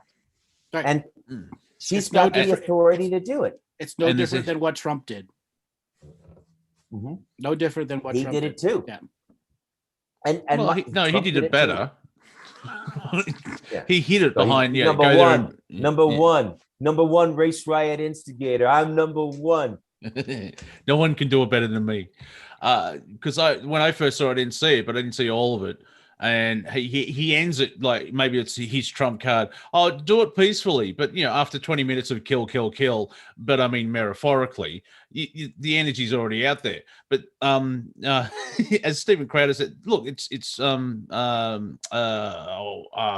the animal from the Muppet movie? Maxine Waters look like Muppet. She's been talking. That's not the first time she's done that. She's basically screamed at, she's tried to incite all this stuff. Like, if you see these people in a restaurant and stuff like you see them out in public, you just tell them who we are. And Push they back. think they're, they think they're in a physical fighting war and it's just ideas. But the certain, like the far left, have to make it physical, and it's all about control. And it's really weird in the last 20 years, at least in the 21st century. Remember when the right or the far right were the evil nut jobs? Mm-hmm. And now it's kind of done that. And I was sort of I was sort of left, peace, love, and mung beans, and then the far left took the goalposts and ran with it. And I'm more centrist now because some of the right are like, that makes sense. However, so see, I've always been a centrist in between everything until it reached a point where I understood the nature of corruption, and I couldn't be a centrist anymore. Now, for some of my political views for shows and holding up debates and topics, I remain a centrist, but still understand the right and the left. There is no difference in the Republicrats or the Demlicans. They're all one organization. There is no separation between the two. Oh no, the colors. Red. It's like the Bloods and the Crips. One has red and one has blue. They're both. But apart from that, that illegally controlled society. No respect. Yeah. No respect. Absolutely no respect for us, and it's across the board. As I watch this Trudeau prime ministership as well, the public purse is their petty cash. That's the most fundamental aspect of it now, right? So they have absolutely no respect for us, and I am, after I got over the shock, honestly, I was in shock that Trump didn't win a second term.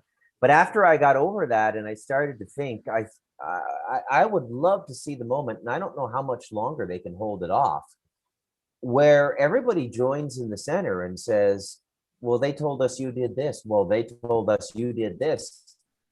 And then we all just sort of realize and turn our heads, and we're all pointed in unison as a beautiful multicultural direction in the right multicultural society.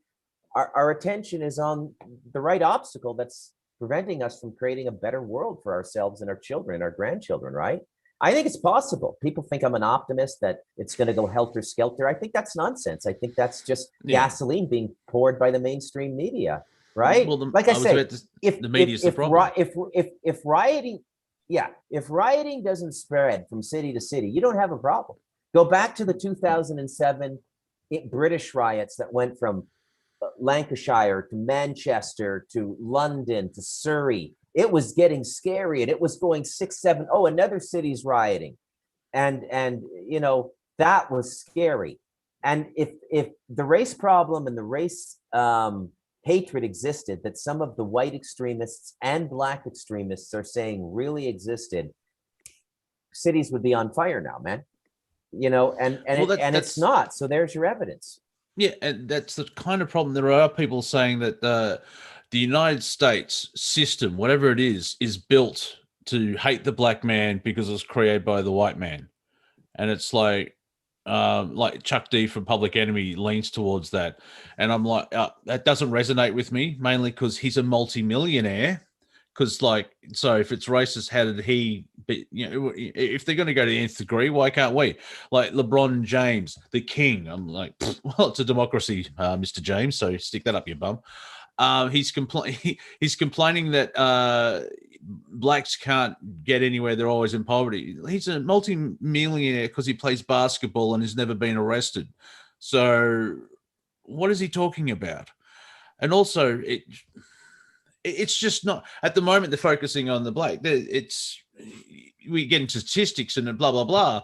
But Hispanics, Asians, Native Americans, certain humans have the same problems. It's all about race. And it's fascinating. Up until Obama, race relations were going quite well. Then Obama came in, and then diarrhea hits the fan and spreads all over your lovely white linen. A divided us is a prosperous them. That's what people need to realize. John Lennon had it right, man. Even if he was a Tavistock experiment. And it's like I always end up saying, I don't say I'm a centrist because I don't flip flop. I just pick and choose. Or that sounds good. That sounds good. Oh, you flip flop, Monty. You flip flop. Yes, I flip flop. No, I don't. Yes, I do. No, I don't. Monty is a flapjack. Yeah. I only swap when the heat gets too much. Exactly. You're a fair weather supporter. Yeah. It's like here in Australia, we basically need a treaty with the Aboriginals because there's that gaping wound. But people, there are people saying, "Oh, we don't need a treaty. They should just accept what's going on." It's like they could if they had a treaty. That's basic warfare. That invasion, they lost. Then you have a treaty, but there hasn't been a treaty for 200 years. And then people bring up, "Oh, but these other treaties, yeah, that's back then. They suck." Like, I'm sure that, as you said earlier in the show, North America really needs to have a look at the First Nations again, and sort of go, let's do better. I'll speak to that a little bit about Canada, and oddly enough, I had a nice Zoom chat today with my best friend growing up, and still my best and longest friend in life, who's a full-blooded Ojibwa, from the Curve Lake Reserve, the Weetong Reserve, which is, and this is what I'm going to talk about. When you look at the reserve system in Canada, we have some reserves, like the Weetong Reserve, the Curve Lake Reserve, that has produced incredible people who've gone on to run computer companies, people who've been very, very high up in the Royal Canadian Mounted Police, two Governor General's award-winning literary writers from one reserve.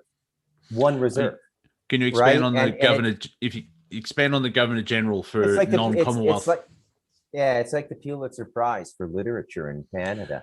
So I grew up going to this reserve because my best friend was from that reserve, his family and his aunts and uncles still live there.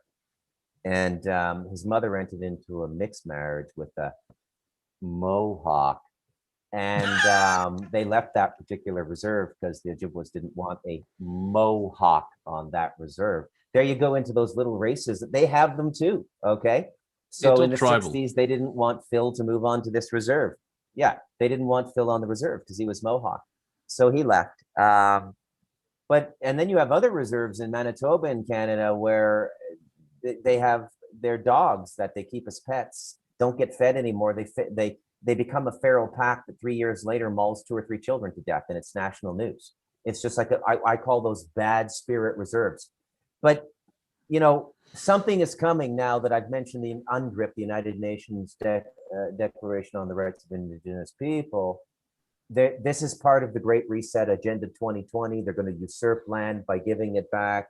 So basically what the people at the top do is they create the karma and then allot the karma to us. They scapegoat it, right? So it was their organizational structure that destroyed Native culture, and now we have to pay the price for it, right? So, and that's what they do.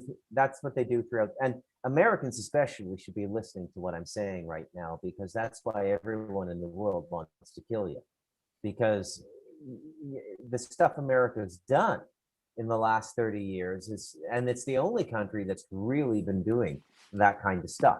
It's not like the KGB and the FSB and Spetsnaz was out cutting heads off and taking over diamond mines and, no, just America. And that's part of what's going on now. And Pelosi and Hillary and all of these people on the left, they're trying to own that karmic dark cloud, and that's the thunderbolt they want to kill people with, right? And so they're accentuating it now. That's what the domestic racism and the incitement is all about. They want to get this chaos karma going and this bloodshed karma going. The most serious man in comedy. Yeah, I was like, but the thing is, politicians do care about you, Bruce. Just once every 4 years on election day, and I think this is where the arrogance kicks in. It's like, well, they voted in for us, those fools. They've given us power, and the disrespect kicks in again, and they can do what they want. Because I think Andrew's mentioned a couple of times that over the years, there isn't a force or a group of people to tackle the white collar crime, to actually enforce the law. And that's the problem where, I mean, what is it, 21, so 13, it's 108 years. Yeah, 108 years of the Federal Reserve Bank, and it's never been audited. Yeah. Talk to any accountant. Yeah. Like, what do you mean it's never been audited? How do they get away with that? Exactly. Yeah. So we're at a point, guys. We've been going for an hour and a half. Nobody above them. Yeah. Right. Nobody above them. They can do whatever they want. Do we want to take some calls? Yes. Yes, we do. All right, everybody. If you are listening here in the Zoom room and want to have a conversation with us, click on the participants button, go raise your hand. If you are listening on YouTube, which is a lot more people on YouTube, ironically, YouTubians, and you want to be a part of the conversation, you must join the Zoom room. I just quickly jumped in and checked on the YouTube and the Facebook numbers, and YouTubians and Facebookers, if you want to be a part of the call, actually be able to like actually physically talk to us live, you must be in the Zoom room. All the information is up there from the screen. Rob will leave it up there.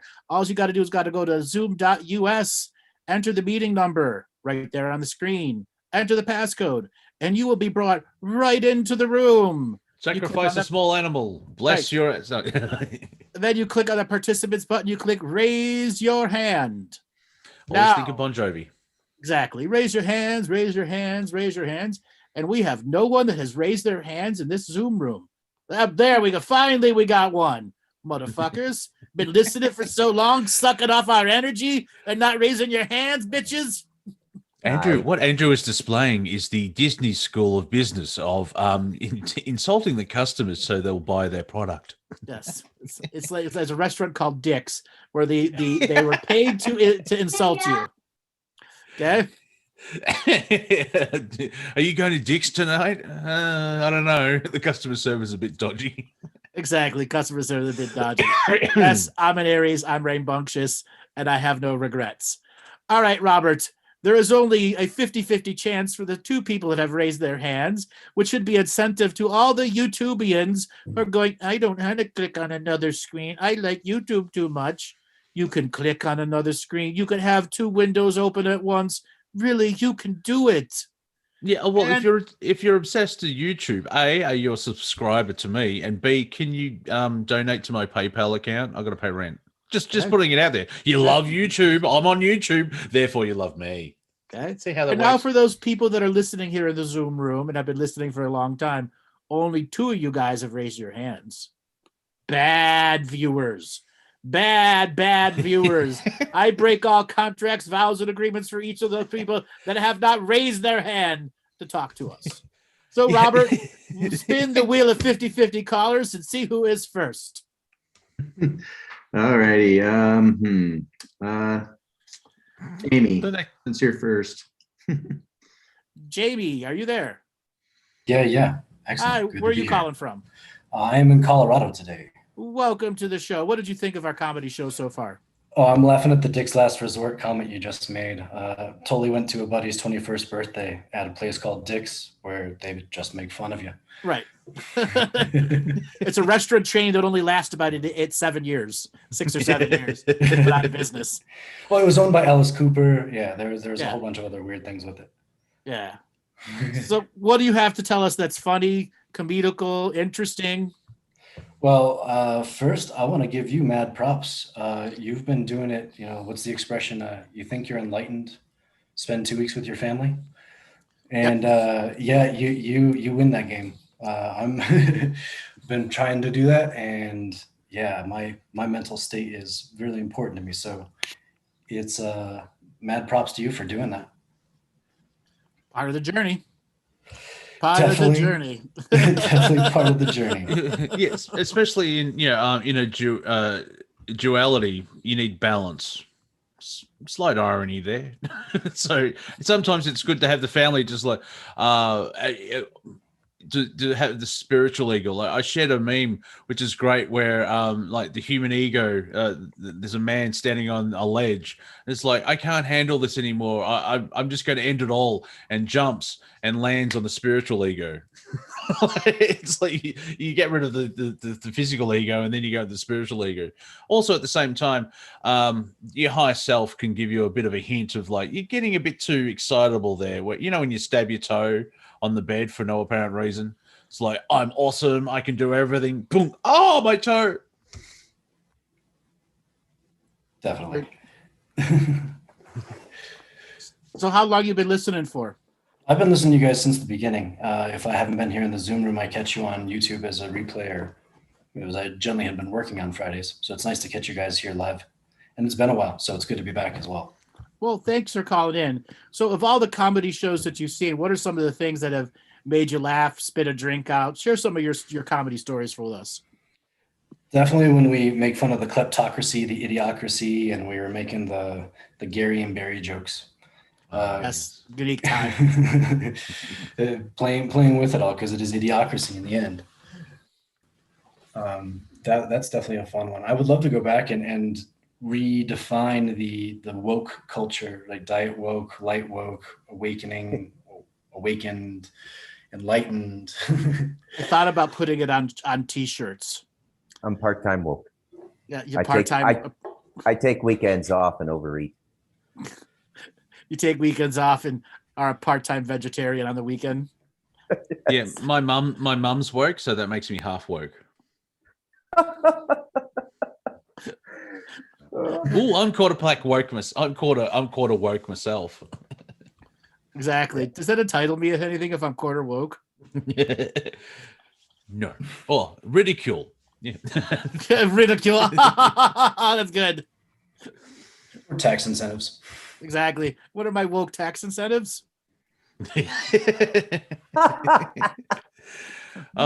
Careful, we may manifest the Woke Protection Act. There'll be another $1.3 trillion. Caroline Simpson in the chat room has an awesome line. I have awareness narcolepsy. I can't even tell if I'm awake. Awesome line. Awesome line. Thank you. Okay. So yeah, we could play more with the pickup lines that you were working with earlier. Oh yes. What do you got on light worker pickup lines? Oh, just playing around with all the stars. For all the times I could see a star and be reminded of you, I could make a constellation. And that's an easy way to ask, what's your sign? Yeah, that's very clever. Is that LSD on your tongue, or are you just happy to see me? There's a comedian here in Melbourne which did a great joke of like, did you fall from heaven?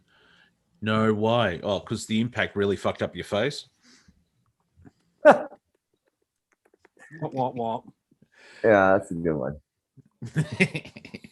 Because you're an angel, but it can't really, because we mined that comic vein for a bit, so I can't remember any of the spiritual pickup one-liners. Yeah, I don't have any more lines. I'm married. That's a lifetime ago. My pickup line is, when is dinner ready? When is dinner ready? When you'll make it, okay? Actually, I cook really well, but I've cut back on cooking because women in this culture are very territorial about the kitchen. It's just, very unusual for a man to be in the kitchen. Seriously, it's a gossip point for my wife. Okay, here's one. Are you a Native American my husband princess? cooks. Here's his pickup line. Are you a Native American princess? You know how to summon my spirit animal. Ooh, hello. Not too bad. Mm-hmm. My spirit animal is my phallus. So that's like It communicates to me every morning. So it's sounds like more the like the Egyptian tarot card. Exactly. So the Egyptian version would be, is that an obelisk in your pants, or are you glad to see me, or both?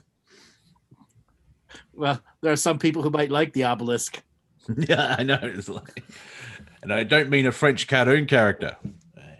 What? Hey, that's how I got through the only reason I went to the school library is they had comics, which was Asterix and Tintin. Yeah. Same thing in Canada. It must have been some Commonwealth psyop. Yeah. I thought it was just us because that's French. Yeah, no, we had it in Australia. So why were we watching?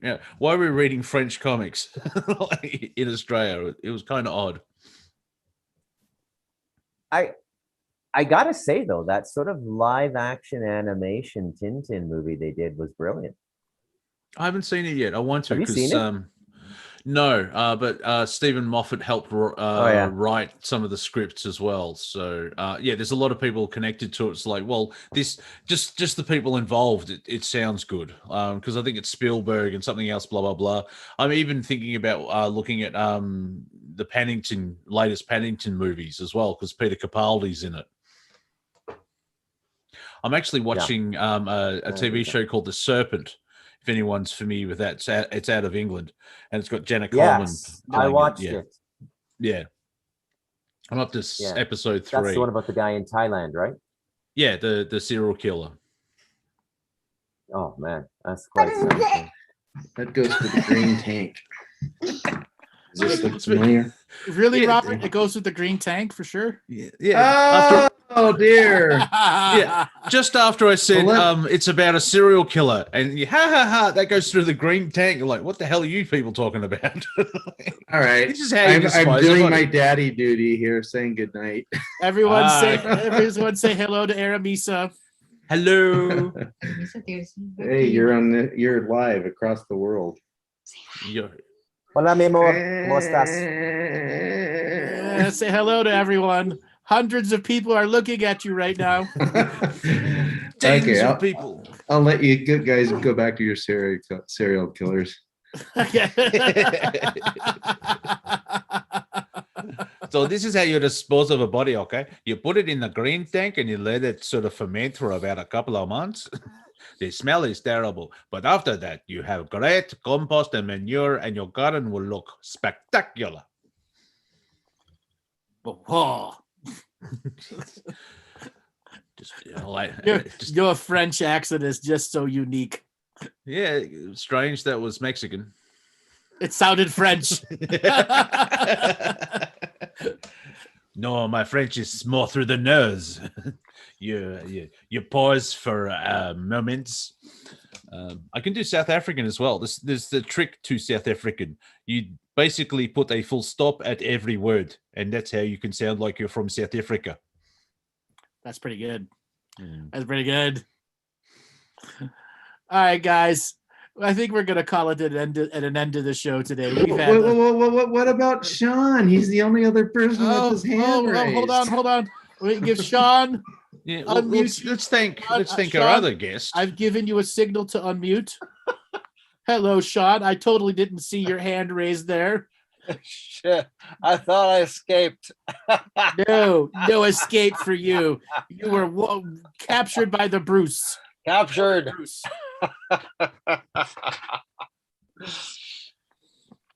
So Good show. What do you have to tell us that's fun today? Not a thing. I'm pretty sure I blew my whole load in the beginning of the chat room. You blew your whole load early, huh? All the references to water sports with cows and Okay. sacred cows. Premature comedical ejaculation. Yeah, do cows water ski? Do they find a mountain to water ski up? Questions. Wow. I'm feeling it. You're feeling it. What are you feeling? I'm feeling a nice getaway on an Alp with a cow. Well, if you were Scottish, it would be a little different. Yeah. Up in a Highland. Yeah, exactly. The cow would be looking at you. You go, hey, no. Go visit the sheep. Oh, you're looking beautiful. We don't do that type of stuff around here, laddie. Go on your way. On your way now. John, Hello. do you know somebody down here in Costa Rica who owns a farm area? Is this a joke setup or a serious question? Oh, that's a serious question. I don't believe I do, but I might have known some people who traveled down there. Well, Sean and I friended each other on Facebook about a week and a half ago or 2 weeks ago, and then I was looking at 60 hectares for sale just down the road from me in Puerto Viejo in my province of Limon in Costa Rica. And when I went to the guy's Facebook site, because the sale posting was in an expat group in Costa Rica, you came up as a friend of his. Really? Yeah, I was really surprised. Yeah, really surprised. I thought there's a coincidence. Well, I have been part of a couple groups that have kind of scattered into the diaspora, so anything's possible. Wow. Yeah. Oh, there you go. There's one of them. Now I kind of want to browse around and see who it is. Yeah. Facebook, the joy of stalking. Yeah. The CIA loves Facebook. Yeah. What took 3 months takes 2 days now. Where are you, Sean? I'm in Bryn Mawr, just about 20 minutes west of Philadelphia. Ah, I know where Devil- Philadelphia is now. I watched the Rocky Devil's- movies. Devil's Playground there. It's true. It is true. That Where is the they- devil. Where they learned the the blood sacrifices that that started this country. Yeah, that's I think that's a concentration point for those satanic families. It's that whole state actually, and Yeah. around Philadelphia there.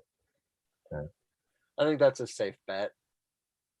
Oh yeah, it just keeps up coming up again and again and again. You know, you watch Mark Passio and then you clue into it, and then hey, that guy's from Pennsylvania as well.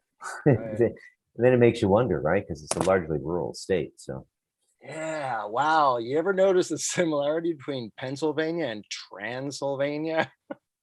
yes, I have actually noticed that. It's the Vania part. Oh, I and heard it. also there's a mythical story that started there. One's about Dracula, the other one's the federal government. But you know, Yeah. Six or half a dozen. and Yeah. there's blood sacrifice in both. True. Yeah. The United States, land where blood sacrifices were industrialized. Now we outsource it. Yes. Now we Number one. outsource it. Number one in blood sacrifices. Number one. Number one in outsourcing blood sacrifices. Nobody does it better. You're not going to get any Doesn't more matter. blood. You're not going to get any more blood in any single one of them. You I'm get a no rat. more blood out of this rock. I couldn't get my Trump accent. You know, I can do Bernie. Bernie's quite easy. He's slightly Jewish, and that's a good thing. I'm a recovering vegan blood sacrificer. Apparently, in Britain, they're opening up a vegan butchery. I'm like, what? How do you butcher vegetables? Horror, Like make them? Yeah, you cut them badly. Like, horror films for broccoli. So, yeah. When I was in third grade, we had a book that was read to us, and we had to do as a book group called Bunicula, a Oh, yeah. vampiric bunny that would open refrigerators and suck the juice out of vegetables. And then the vegetables were all white. Yep. That was a great book. It Yes. almost sounds like Count Duckula. Well, Count Duckula came out afterwards. Bunicula was the starter of all the vegetarian vampire rabbits. right. I'm sure there's some. Well, politicians are just vampiric. They'll Yes. suck the life out of you. They don't need blood anymore. They can just do it out of your checkbook. I just remember on Whose Line Is It Anyway? Careful now. This animal can suck the life out of a man. What about a woman? Well, yes, too. A woman can suck the life out of a man as well. Yes, that's true. Yeah. What about a wet vac? Well, is it a Dyson? You put that in the right place, that could suck the life out of you. Exactly. Hey, and I only say Dyson because I've had Hi-yo. 14 fucking emails from them, and I press unsubscribe. Oh, one of them. I'm trying to unsubscribe. Please put email in section. All right. Please allow up to 10 days. Are you fucking kidding me? In 2021. Yeah, George. He's 86. He comes in weekly. He's the one who removes the emails from the list. I feel like an airplane toilet would do the trick too. Well, it's like Damn. something. Gravity. Thum. More like the space station toilet. Now, do they have tanks, or does it just go straight out and like is it that classic human thing of like, oh, we'll just put it into space or into the ocean or No, they put it all into a container and it gets dehydrated and frozen. It's packed into vacuum sealed bags. okay. Because the amount of space junk that out there is ridiculously high right now. Like the amount of toolboxes and wrenches that were dumped into space in the 60s and 70s and 80s is ridiculous. You can dodge a wrench, you can dodge a freeze-dried poo. Yes, exactly. Yeah. You're useless as a cock-flavored icy bowl. We're all quoting from Dodgeball. One of the only one films I like of Ben Stiller. I mean, I understand why people like him. Doesn't float my boat. Dodgeball did though. Dodgeball did. Zoolander took a while to grow on me though. Yeah. Until One, not suddenly I'm two. like, the 2 was awful. Zoolander 1, the first 3 or 4 times that I was watching with others, I'm like, God, this is fucking awful. Then the 4th time I watched it on my own, I'm like, am I enjoying this? I don't know if I am. And then he did that Thunder. scene where he's kicking with both feet. I'm like, that's kind of funny, actually. I did like the model shot. And like, how do we get? But the building's so small. How will they get in? And like, I like that one. Yeah. That Yeah, was Tropic amazing. Thunder. Yeah, I I've know. seen. I turned left. Yeah, something about Mary. I seem to like Ben Stiller in something that he hasn't written Yeah. Yes. or directing. Yes. Yeah, the Farley brothers used him brilliantly in Something About Mary. I forgot all about that. That's one of my top 10 comedies of all time. Number 1's Caddyshack.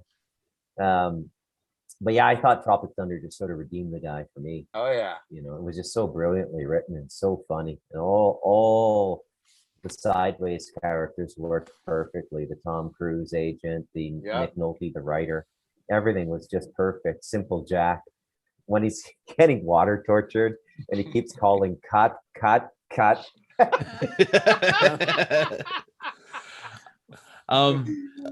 There's a thing about like in the MCU, the Marvel Cinematic Universe, because Tony Stark has the characters died, and in the comics, Iron Man became black, and someone asked like, well, who will we get to play Black Iron Man? And someone put forward Robert Downey Jr. He's already done it once. I'm just a dude playing a dude who's playing another dude. What do you mean? What do you mean, you people? Don't go retard. You went full retard. And Rip Torn, who was great in Dodgeball, was also fantastic in Freddy Got Fingered. Yep, great movie too. Yeah, it took a while to figure out what that title meant. Here in Australia, like we don't remember, well, we don't know it's a 1930s reference to a court problem where you get your finger pointed at by a witness. Totally different here in Australia in primary school. Freddie got fingered. Did he go to the police? That's terrible. Was it a priest? Yeah, is it that wacky uncle? I always worried about him. That's the worst pickup line. Have you seen Freddy Got Fingered? Let me show you. Yes. All right, guys, we're at the end of the comedy show. Sean, thanks a lot for calling in. Thank you, guys. Monty, you're welcome. Why did Monty give away for people to get a hold of you? The main place is YouTube, a.w.a for Thin Entertainment. If you dare to and brave enough to go onto Twitter, I recommend it. It's quite funny. At Real Monty Dean. On Instagram, Monty.Dean. On Facebook is Monty Dean. And in about 20 minutes, I'll be seen at Woolworths at Forest Hill because I'm going to buy some stuff. Ooh. Bruce, do you want to give away and people get a hold of you? Yeah, if you want more of me, I'm better on the page. Go to Amazon and look up Bruce McDonald, MacDonald, and buy a book. I imagine this audience would probably like Stardust Ranch, the incredible true story. What did you say there? Did you step on my name? Yeah, MOUSE. You're spelling it out like Mickey Mouse. MacDonald, because everybody thinks MC because of that goddamn hamburger shop. Exactly, that hamburger guy. Oh, and Bruce and I can be heard on a global radio station run by nuts. Yeah, so we occasionally do that. But you'll see that on my YouTube channel. All right, everybody, you know who I am. You go to my webpage, andrewbartzis.com. I am going to be off for about 10 days. There will be no coming this Tuesday show. It'll be a replay. That means their Thursday, Friday show, which normally wouldn't be there, won't be there. But next Thursday, Friday, the 10th of May, I will be back live and in person. So for the next 10 days, I'm going to be having beautiful, relaxing vacation time. I will catch you all again in about 10 days. All right, Robert, take us away.